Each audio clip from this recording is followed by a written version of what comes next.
called Five the Hierophant. Hierophant. Hierophant. Yeah, that's some Egyptian shit. Five, and the song is Song. It's just whatever. It's called Song. It's just whatever comes up. That's good. It's not called Song. That sounds good.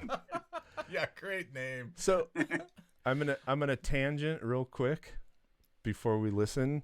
So what I struggle with this as a person writing music. What's your take on kind of mining other people's mythology for your music? Like bands over the years, especially in metal, love to dig into whatever Egyptian mythology or Middle Eastern mysticism, things that aren't yours. You guys in Sweden have a pretty rich kind of folk history and tradition that I know a lot of Swedish bands mine.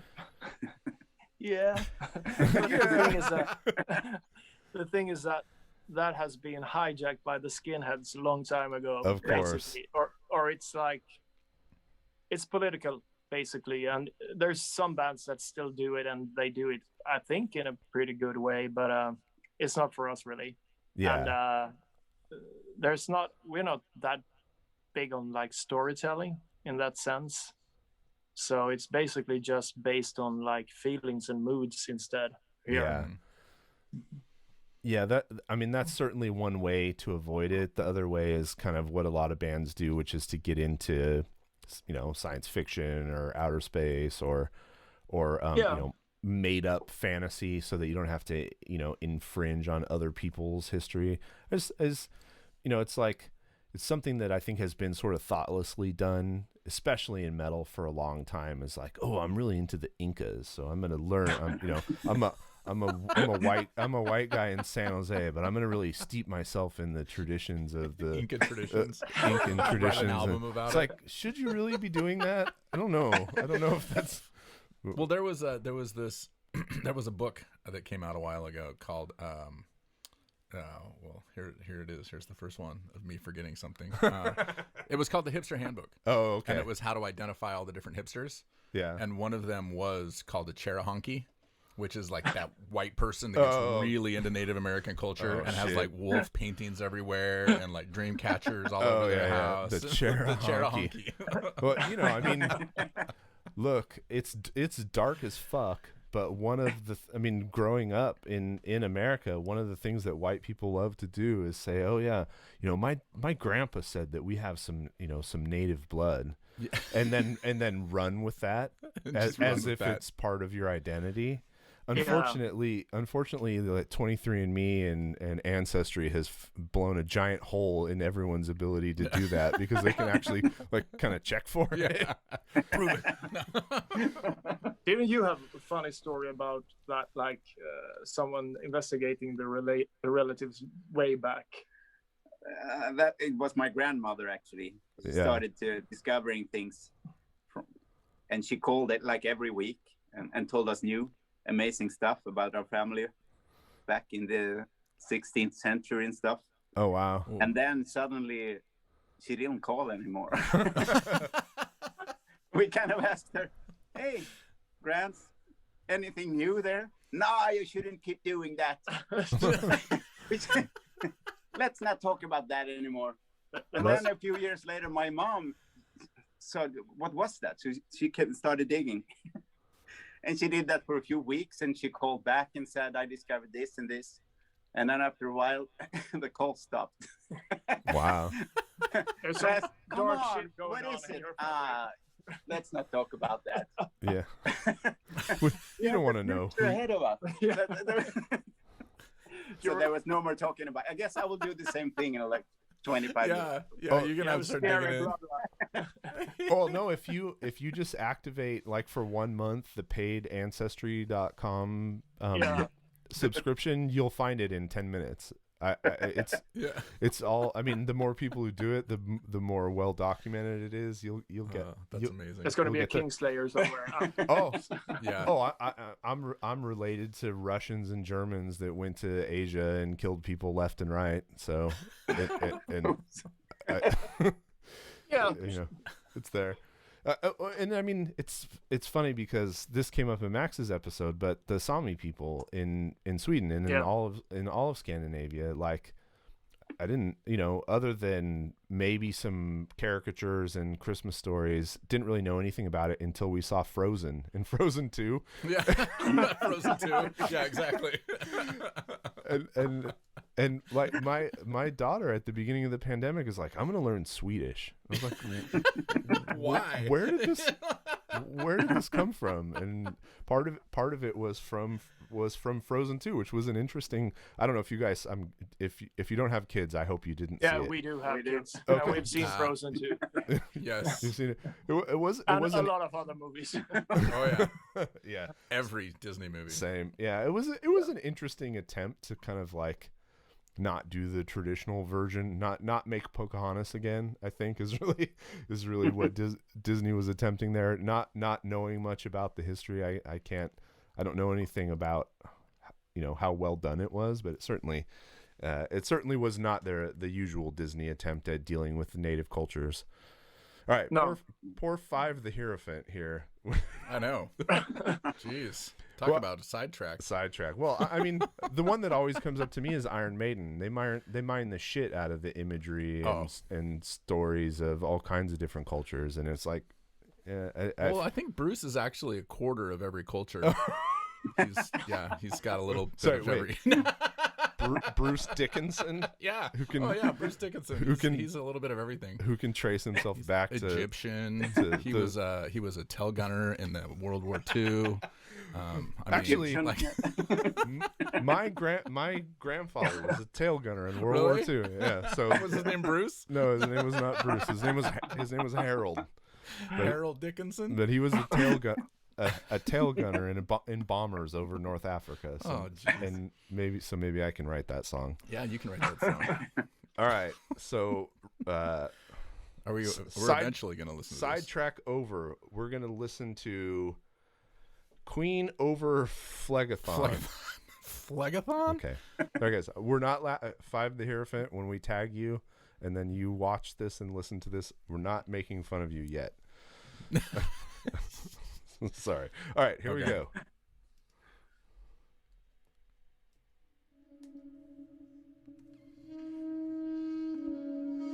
Tell me that's a horn. That's a saxophone. That's a saxophone.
Not what I expected at all. No, that is not what I expected.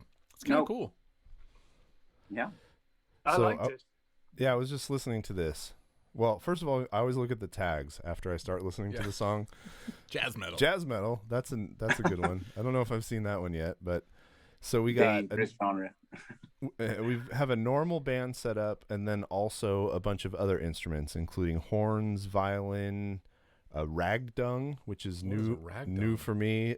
Djembe, which is the drums that I think they were playing, and bowed guitars and saxophone.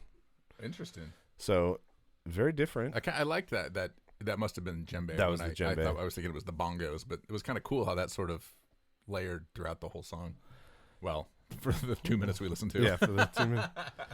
Weird journey through darkness of jazzy blackened doom was not a sentence I ever expected to say out loud. Jazzy blackened doom. No, but you really want to know where this is going, actually. Yeah, I Oh, agree completely. Yeah, so it's an 8-minute song. We actually got through 2 minutes before I hit the pause button. Yeah. They're from London. No description. Yeah, no. Yeah. How do you guys feel about the descriptions? Yeah, like under the band name, you have that little spot in Bandcamp where you can say like, "We sound like Soundgarden" or whatever, whatever to describe your music. Do you know what's on your Bandcamp page for that? No. No, I don't Not know. at all. It's basically something we wrote like 6 years ago. And then forgot about it. Yeah, Here it it could be. is. It could be. It says organic, electric, hypnotic, loud.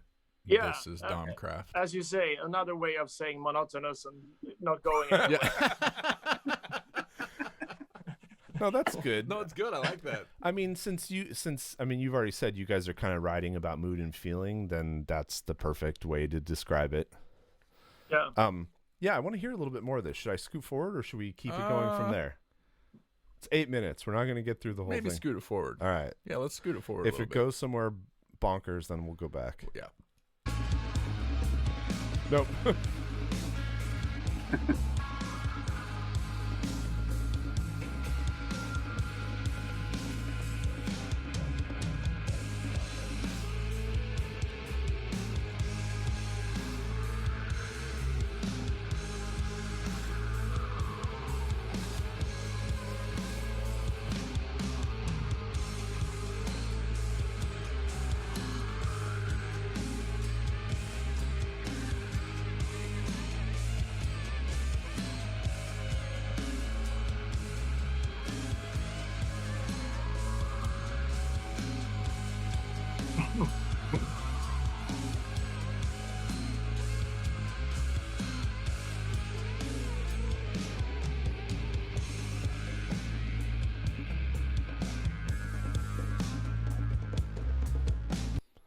Yeah, I'm going to listen to more of this. Yeah, that goes very much in the category of music to put on in the background while I'm working.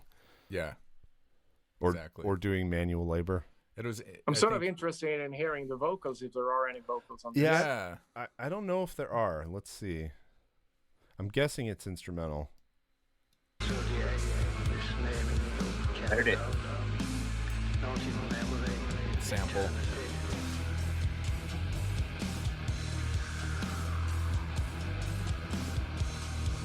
I like that at 7 minutes we got the first chord change.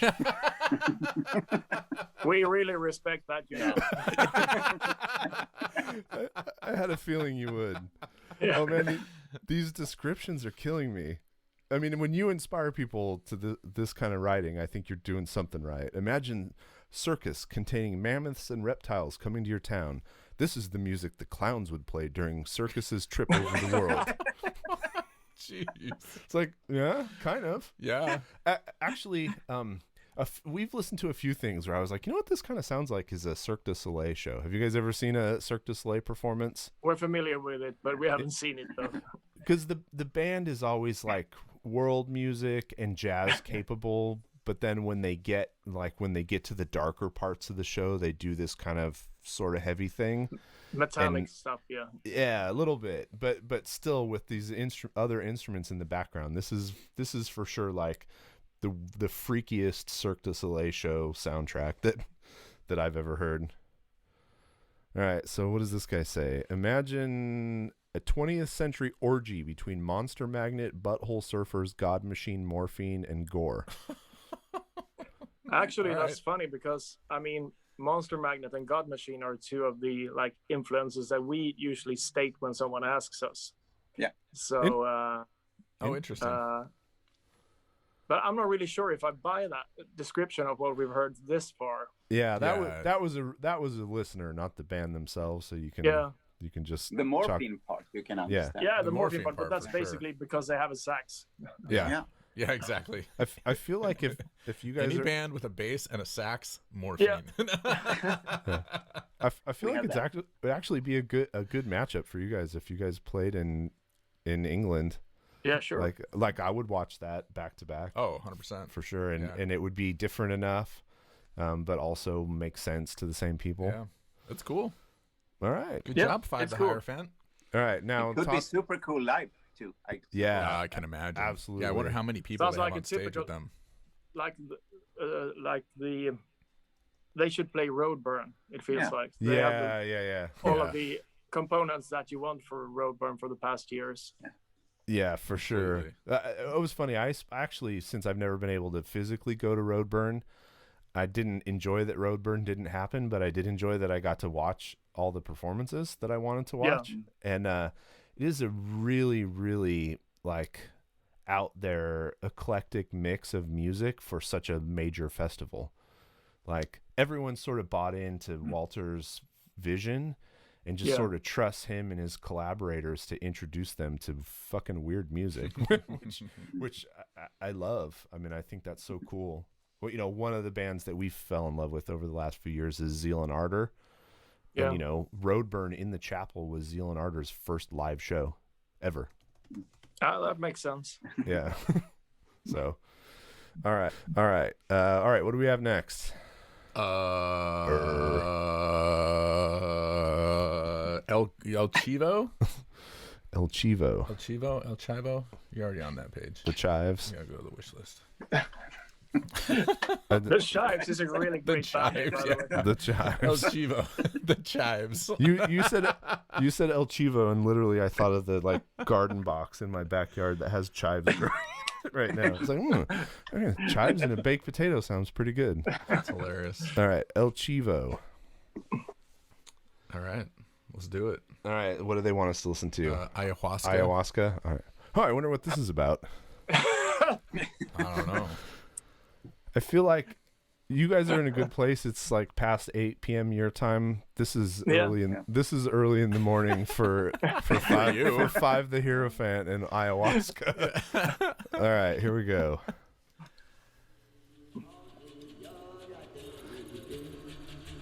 And these guys are from Mexico. I like the cover. Yep.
What do you guys think? TikTok.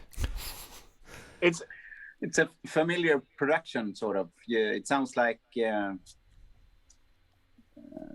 something that I would have loved years ago. Yeah, what I think is interesting is that there is this really old school vocals and riff style that basically is sort of Saint Vitus, Pentagram, Candlemass kind of style, but there's some like arrangements and the production is a bit more modern. It's like there's more added like modern metal in it, and that's kind of interesting. Yeah, we've gotten a few submissions from Mexico, and I feel like there's like a 5 to 10 year gap, kind of in terms of progression of music.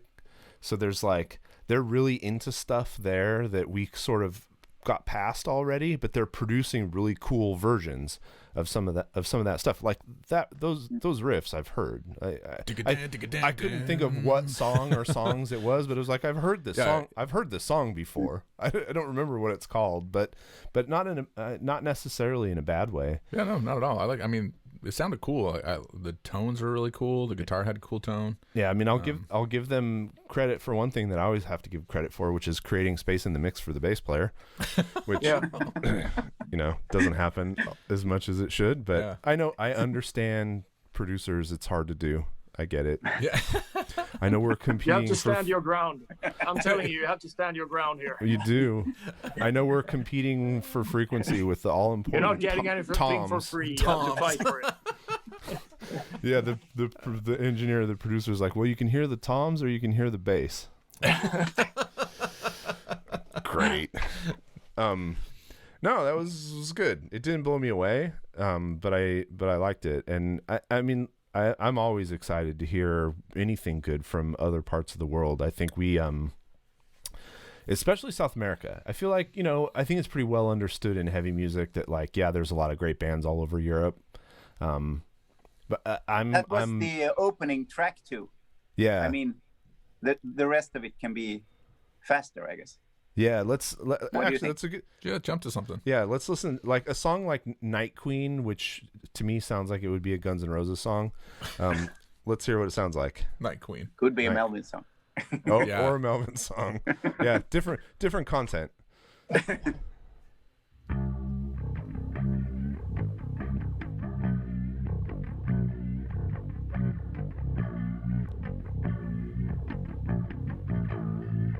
More of a Melvin song.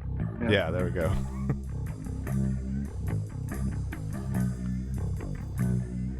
This is not old school in the same way. No.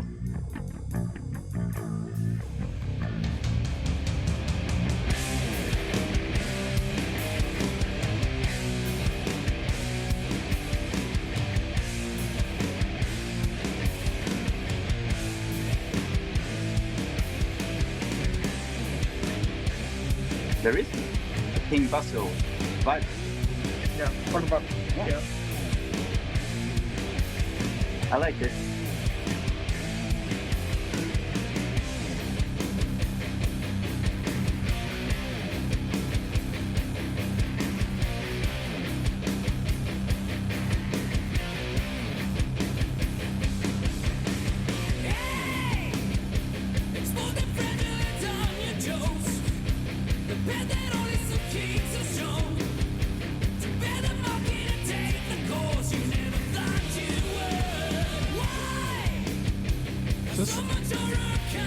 Is this a different singer?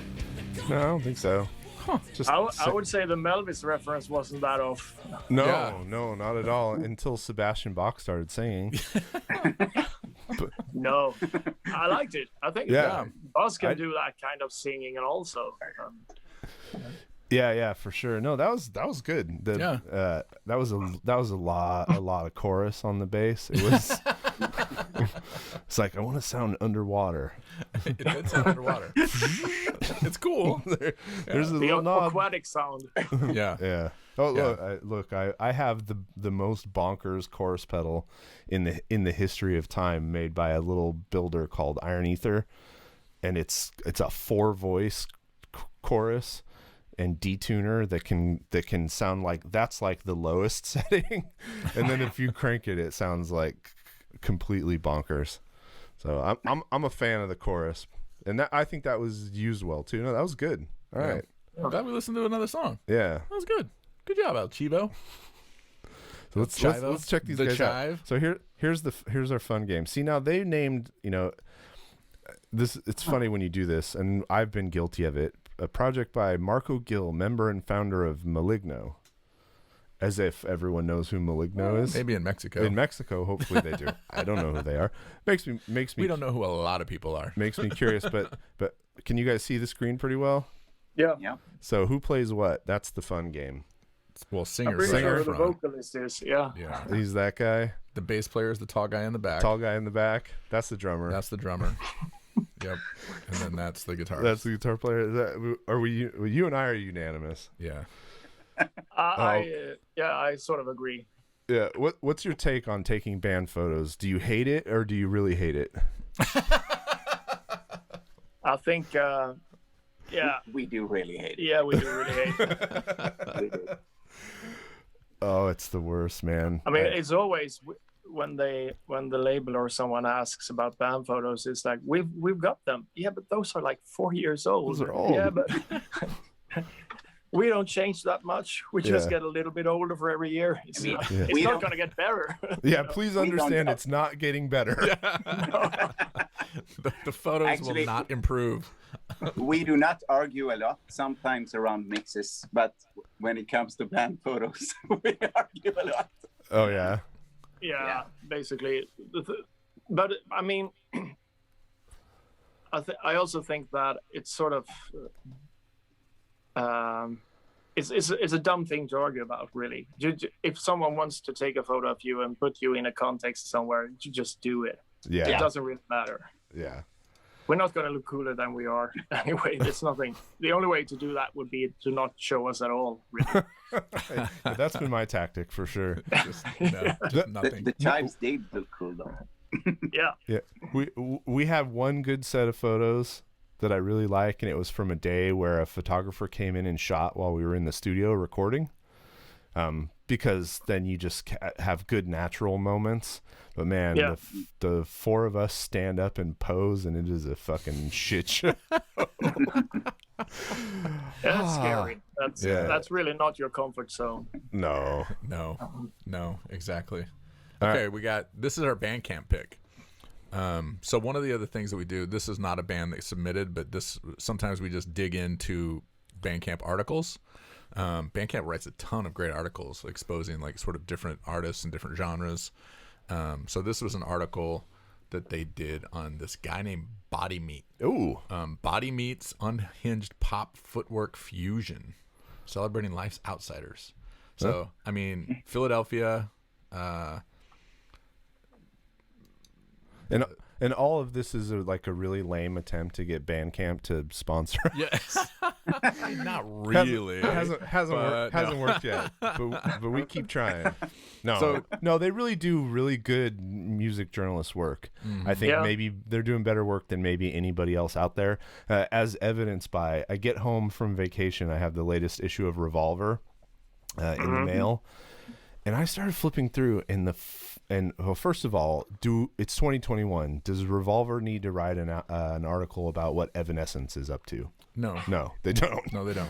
I don't know. I mean, I don't know who cares exactly. And then the fucking ads in that magazine, the labels and the bands that pay for ads in Revolver magazine. If you want to have a real party, to flip through and just look at the ads, because it's a riot, man. Like these bands that you've never heard of, that I can't even imagine the stories behind some of them. But I was reading and I texted him pictures. I was like, holy shit. Because when we were on with Santos from Old Man Gloom, he started talking about kind of the aesthetic of these old dad rockers and the jeans with the rhinestones and the pocket flaps and the goggles and the headbands. And no joke, one of the bands that was featured in an ad that, you know, like you would think, oh yeah, maybe if Megadeth's putting out a new album, they'd put an ad in Revolver. No, this band, I forget what they were even called. I don't know. I won't embarrass them on air, but holy shit, they were like to a T exactly what he described. Exactly what he described. It's like, just get a black shirt and some jeans, man. Oh. But that basically, it sounds like ads in music magazines all over the world. Everywhere, yeah. I used to sell ads for a local music well, it wasn't local actually, it was distributed, but it was like one of those music magazines, not Revolver style, but having to sell ads in those things was hilarious. Yeah. Like, oh, the people that you got to talk to with the labels and all of the, you didn't know all the like the slimy. They never paid for their ads either. Like, I'm sure in Revolver you pay up front. But Yeah. I think the one that's like semi close to passable for a mainstream magazine is Decibel.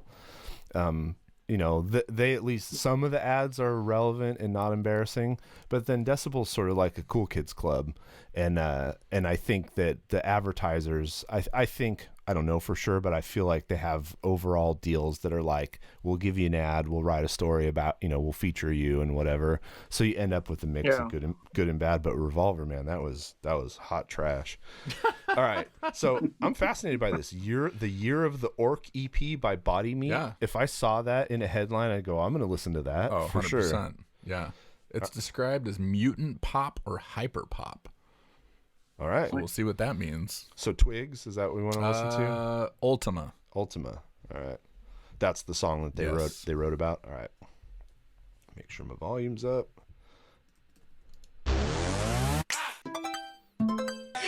Combo realign, we won't survive. Run back in a line. Not gonna realize that we stuck. Oh, I know we are. Follow inside. Oh, I don't realize. Oh, I know it's different. I don't really feel like reaching. Give me help when I can't sing. I don't wanna be so instinct. I got feelings really different. Oh, some real shit. Reflect with the vision. I don't know when the breeze hits. All I know I breathe is next time you come. That's so far, I'm on my way. You move is a force as it takes. So pretty. I fall as I wait.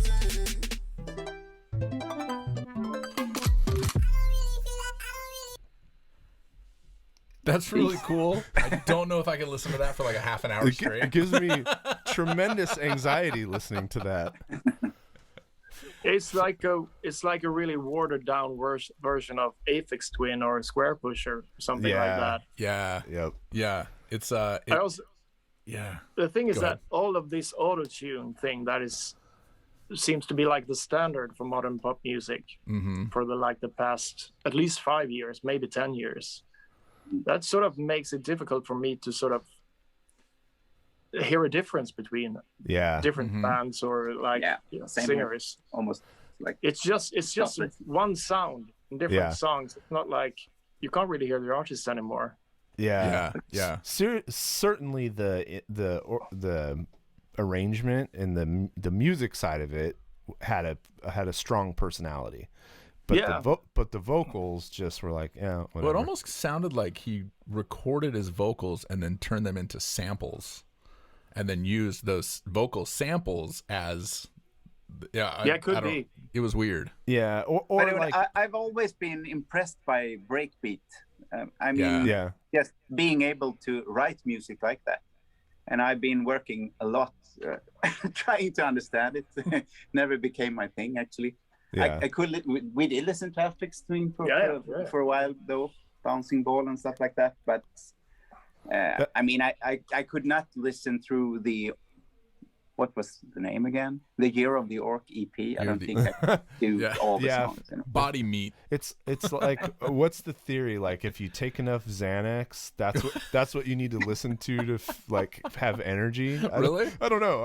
I'm just trying to wrap some context. Trying to wrap some context. It's like, that's if my kids listen to something that sound like Aphex Twin, then it would. I could see. Then it would. I could see our kids listening to that. Then it would be that.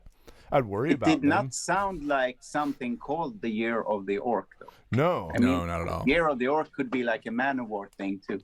Yeah, exactly. Yeah, I think I have that record actually. Sounds like a really, really bad power metal album. Yeah. You take Right. that back. So what's next? The Heroist. Ooh. Heroist. What Oh was man. that? Heroist. I'm gonna. Okay. I'm gonna. The song is called Schlachthaus Zukunft. Oh, Well, okay. Are you guys on a? is Are you that a guys on a? German band? Austrian. Austrian band. So That's close enough. yeah, close enough. Are you guys on a phone or a laptop? We're on a not in between. I think we're on an iPad, On right? an iPad. iPad. Okay. Yeah. So what's the song? Schlachthaus Zukunft. Seriously, guys? Yeah. Well, they're from Austria. I know. I mean, I'm playing the dumb American. It's my birthright. it's my birthright. I think we got maybe 2 or 3 more years that we're allowed to do it, and then we have to not mangle names in other languages and laugh about it. I don't know. I feel like I did a pretty good job of that. I'm gonna say you did a fantastic job. Schlachthaus Zukunft. Yes. Considering I'm like 70% German, I should probably be able to. Shit, get with it. All right, let's listen to some Heroist. All right.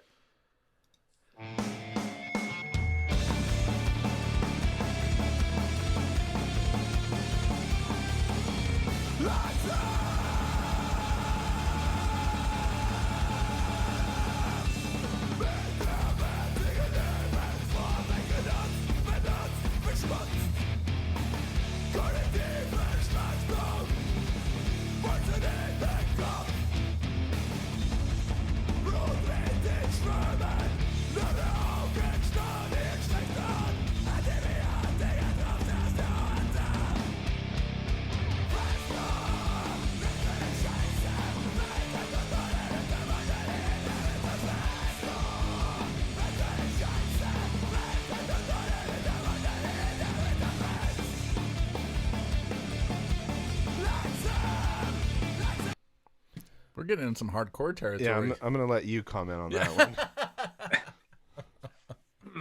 I thought it was cool. I mean, but you know, I like my hardcore music. Yeah, I liked it. I thought it was really cool. You guys fans of hardcore at all? Yes, I do. Yeah, I mean, for me, it started off, and then it took a turn that I wasn't expecting when the sort of modern riff came. Yeah, because it sounded like it would be a lot harsher than it was in the beginning. I like the opening, I'd say, more than what came after, but that's just my palate, really. Yeah.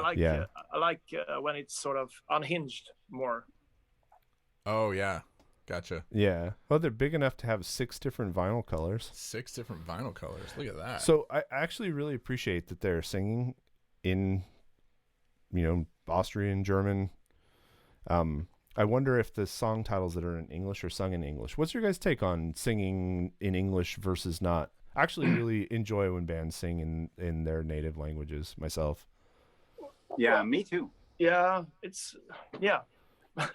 I do it for certain languages, but I mean, with Swedish is really tricky because once you start to sing, when you start to do like aggressive or heavy music in Swedish, it usually turns to be either up sort of, I don't know how to say this, but it gets pretentious really fast.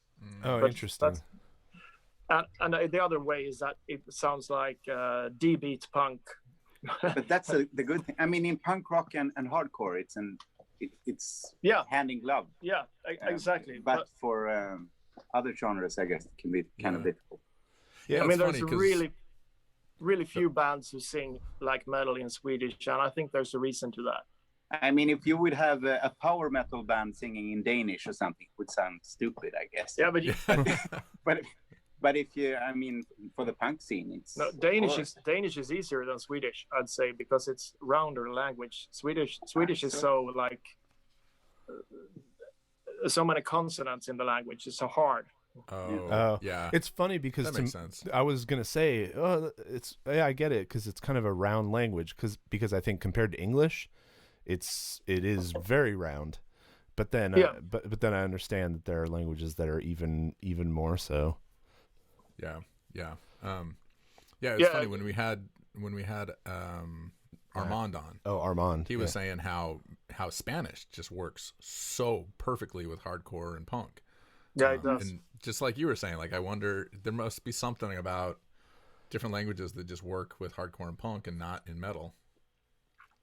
Yeah, I think it's because you don't necessarily sing words in hardcore and punk the same way. True. You just yell them. Yeah. That makes sense completely.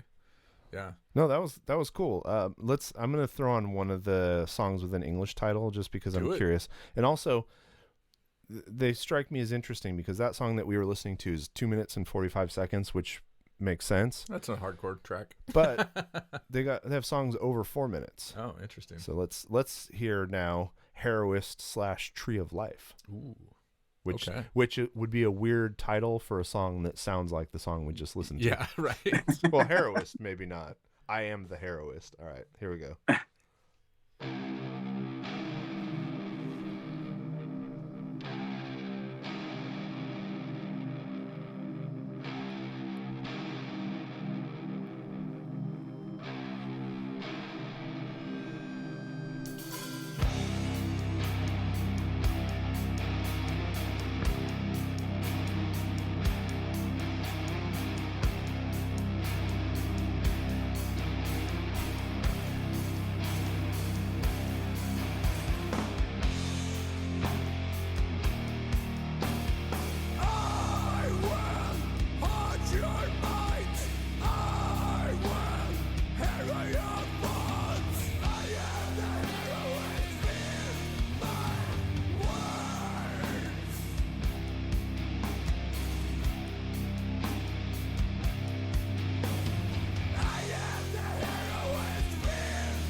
Okay. Interesting. They have strong intros. Yeah. Yeah. Yeah, exactly. They do. They have long intros. I like the range too. The band that keeps coming into my head that I was like, if I heard this, then I would go and listen to is Kvelertak, because it's like, oh yeah, that's cool. Yeah. Let me go listen to like the fucking the brilliant version of that's been done by somebody else. Yeah.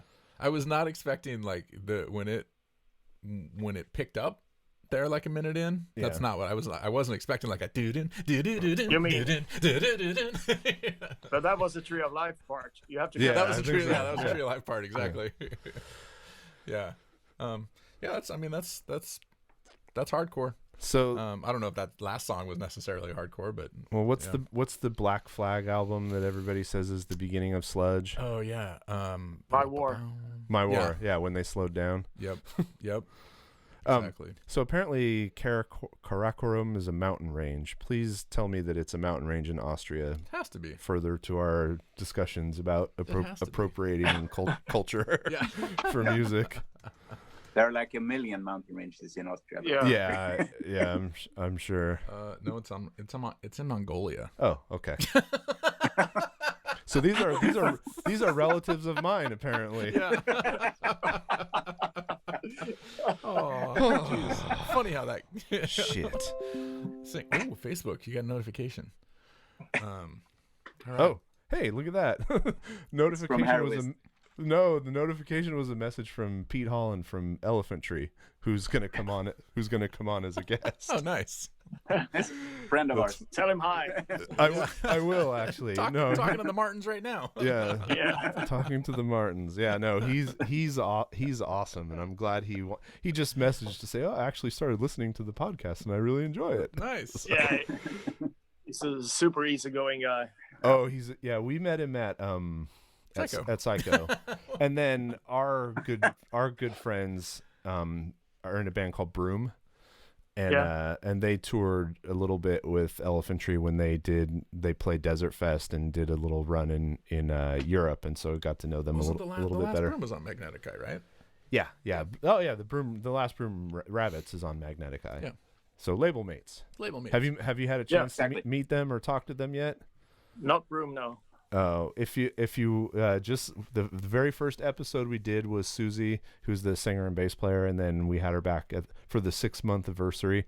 One of my favorite people on planet Earth, like Mhm. Oh, that's cool. one of the Susie's one of the best. best, most interesting, funniest, most thoughtful people I know. So probably every 6 months or so we'll have her on, just because that gives us an Just the hell of excuse it. to talk to her. Yeah. I think that second episode was like 3.5 hours. It was Oh. it was a marathon, and I'm sure This is most why of we it. splice these up into small little Yeah, tidbits. most of it nobody else wants to listen to, but we had fun. All Yeah. right, so we got We got 2 more songs, and then we're good. You might just want to reply to him. What? No. So now I'm getting production notes from him. Oh, production notes. That's good. I can really hear the difference from the earlier to the later episodes. You got a lot better. Well, the earlier episodes we were sitting on my couch with like I think he's shitty vocal but mics. he's getting into that. I think he's doing like voiceovers and stuff. Yeah, these he days. is. So He recorded nice. he recorded a voiceover reel, and I know he recorded himself reading a children's book. yeah, I know. Something like awesome. that. No, I want to do that. His voice is perfect for that, though. He sounds like, an aristocrat when he's drunk. He's great. No, but he's a great guy. I really like him a lot. yeah. There was some story about how they lost him one night on tour, and then they found him like chained to a pole on the sidewalk or something. I can see that have happened. Yeah. We'll have to ask him about that one. Yeah. Or not. Maybe we can just let that one go. All right. Let's bring this home. We got some sacred shrines. Sacred shrines. Oh, We didn't already listen to this, did we? You some think reason it looks you think I familiar. would remember? Yeah. Oh man, Another Austria? Oh no. when you Australia. put out the little mini videos of some of the bands, I was like, oh yeah, we did listen to that, because I had, prior to this re-listening, I had no recollection of that at all. Oh, he fucking, there was, with Howling Giant, I was trying to think of Dave Davidson, the guitar player for Revocation, and I was like, his name's Dave. What's his last name? Dave's. Dave. And like 10 minutes later, Dave Davidson. Like just Dave twice. Just Dave twice. Dave twice. All right. Well, this has a strong point of view. Yeah. Sacred. I mean, from the band name to the Into the woods. to the title to the art. Let's hear Yeah, it. it's So, interesting. I'm not really sure what to expect here, but Yeah. I think it's going to be like some psychedelic. That's my guess. Yeah, like that kind of overlap between psychedelic and proto metal Yeah. is what Yeah. I'm picturing. The kind of antiqued photography on the cover. And they're from even- Australia, right? Yeah. Oh yeah. Oh, well, look at the photo. It's totally going to be a psychedelic proto. Huh. Yeah, Is that Neil Young, I think so. but teleported from a different It actually time? looks like Ilya. Yeah, it completely does. It's a print Alright. copy. Okay. All right. Here we go. Alright. Enter the Woods. Let's do it. No, Trail to Find is the song. Oh, Trail to Find. Yeah, get the right song. Oh, fuck. Jesus. All right. Trail to Find. Is that a tambourine? That's a tambourine.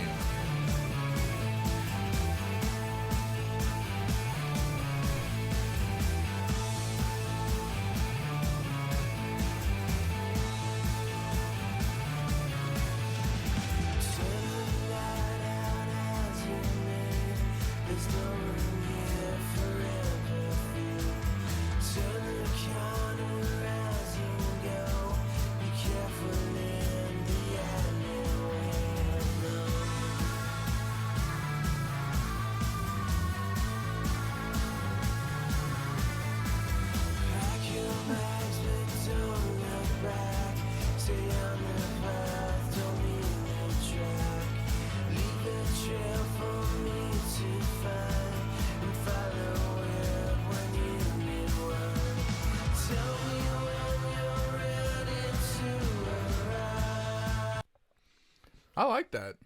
Yeah, I mean, me too. I think that's something I would like put on while like on a pizza night, like Friday night, making dinner, drinking beer, background music. Like I like that. It's cool. It's sort of Dead Meadow-ish. Yeah, Yeah. I mean, here's the we thing. listen to it. Yeah, go on, please. Well, no, go ahead. No, I mean, we've listened a lot to this kind of music, this sort of psychedelic or neo-psychedelic music, or whatever you want to call it. Mainly British stuff, actually. Yeah. But so this is like familiar territory for us, and I think this sounds good. I think they've got it. It's good bass lines, and I mean the vocals are there, and I like that. Yeah. The I like very that the bass stood traditional, out. but still nice beat. That's going. Yeah. So I would say like I'm curious to see if it departs from this, like if there are any like modern elements or changes, or they Oh, are I they hope not. are they adding on? Yeah. Are they adding to or merging it? Because the risk, they have a shit ton of There's a records. shit ton of records. So they're like it's like King Gizzard, but we just don't know it yet. That's probably Yeah. The risk when you do something like that is it's like so in genre is that you really have to nail it. Like it has to be fucking great, perfect. There's not going to be any tolerance for like weak vocals or not, bad tones or whatever, and they do that, right? So like I'll listen to some straight genre music, but it has to be great.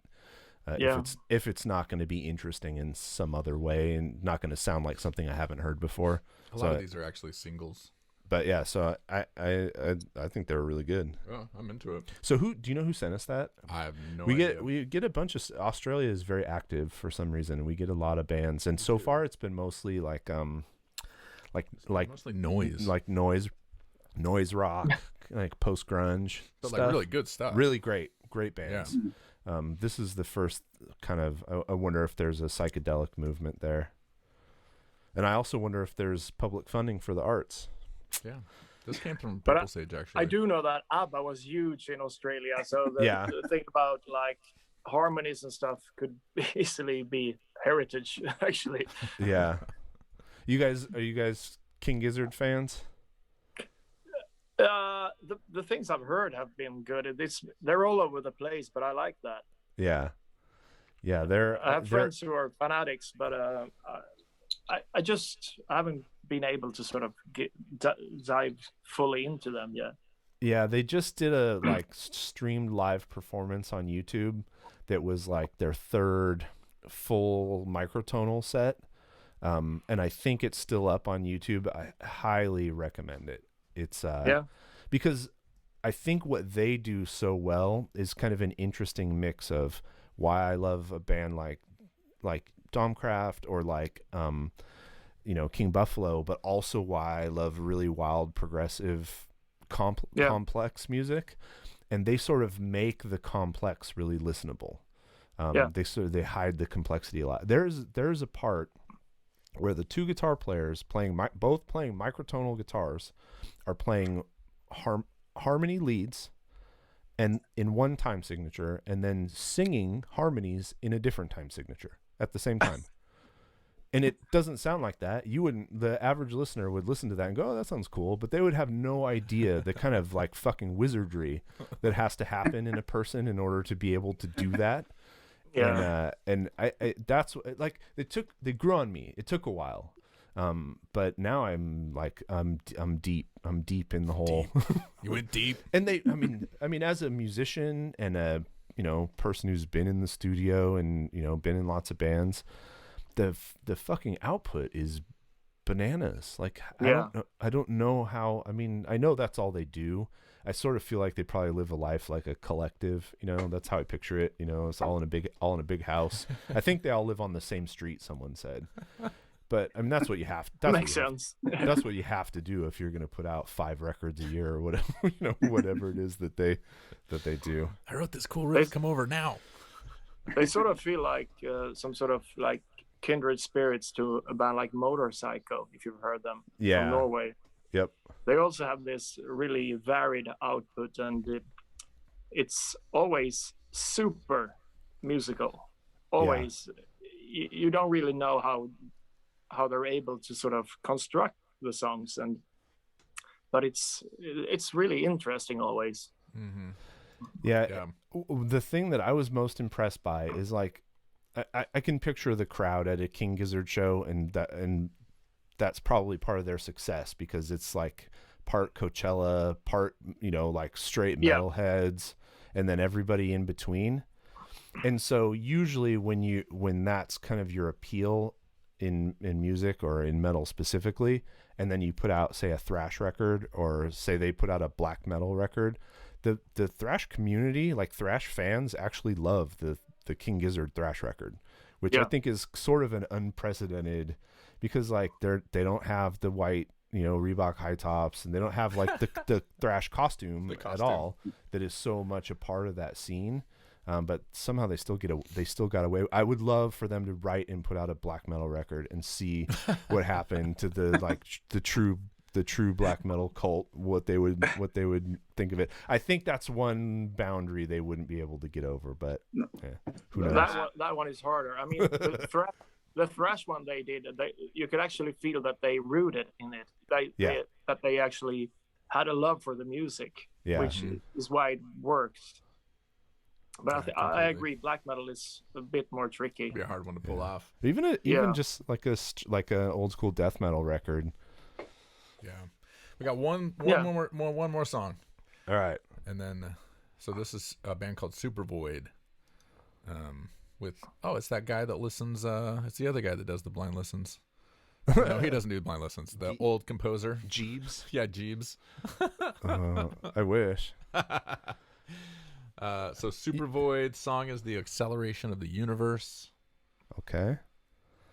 All right. Well, let's just do it. That is a very minimal but also very cool album cover. That is really cool. It's like a marble, the Death Star. I don't know, but it's cool. Looks like a planet.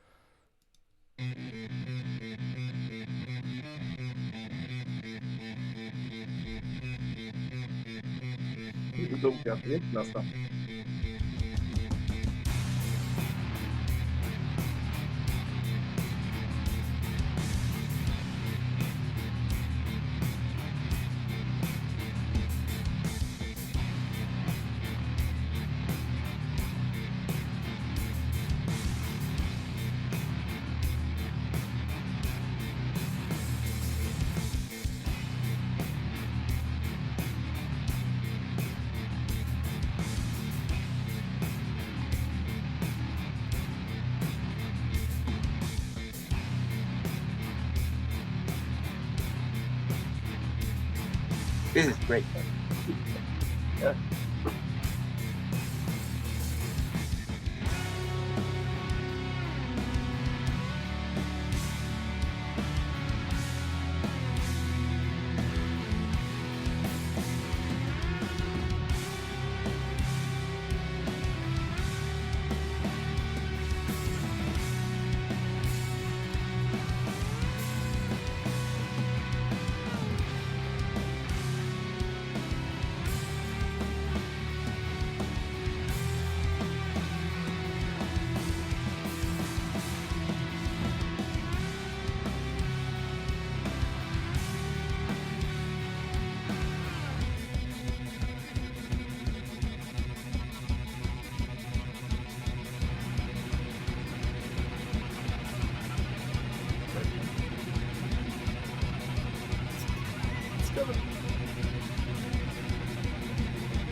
I like that this. was really cool. Yeah, that's so cool.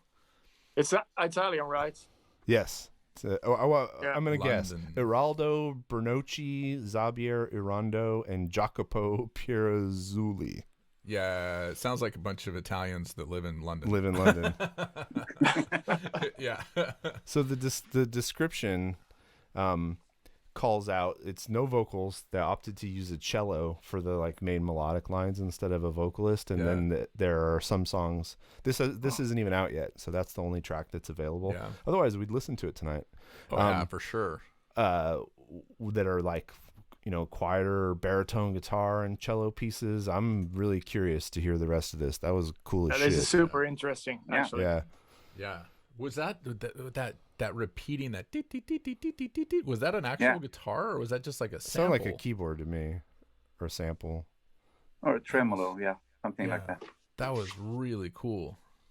I can't wait to hear more of this. Yeah, I wish I was like, oh man, there's only one track now. Yeah. Shit. It's a cool thing if you have a good intro and you just stick to that. I mean, most of the songs you played in this episode had really strong intros, and then they disappear. Yeah. But this one is, they stick to that. Yeah, it was cool that sat behind the rest of the song. Yeah. I mean, no matter where else the song went, I was they were building up anticipation for what I thought was going to be some kind of like a bigger drop. right after I stopped it, and they just came back to the whatever that you want to call that part, the chorus, or but I was hoping for something bigger, but that wouldn't stop me from listening to it. It's an interesting thing to do, to kind of, I don't know if people know this when you write songs, that there is often intention behind things like building and then bringing back down and building, and exactly how you do it to manipulate the emotions of the listener. And sometimes you do a fake out like that on purpose, just to fuck with people, or so that it has impact. You set an expectation, and then it comes around the second time, and then it doesn't. It does it differently the second time around. So I'm real curious to see kind of how they're writing. We're gonna find out this more, is amazing live too. Yeah. Oh yeah. Oh, I can just imagine what it'd be like live. Yeah, for sure. So that is that was good. I'm glad we made it that far. Yeah, Super Void, that comes out on May 21st. And was it a self-release or was it on a label? I can't tell. I was curious about that. I mean, they got two versions of the album coming out, 700 copies of the vinyl. So it's on Subsound Records. Oh, there you go. Yeah. I've never heard of Subsound, but yeah. But I mean, this was submitted from Purple Sage. Oh, it's Purple Sage. We got Okay. Yeah. That's really cool. That's but yeah, good. I'm gonna assume that if you're putting out 700 records, you're probably on a label. Yeah. But I'm curious about the label. I'll have to check them out. Yeah, completely. Had many long conversations.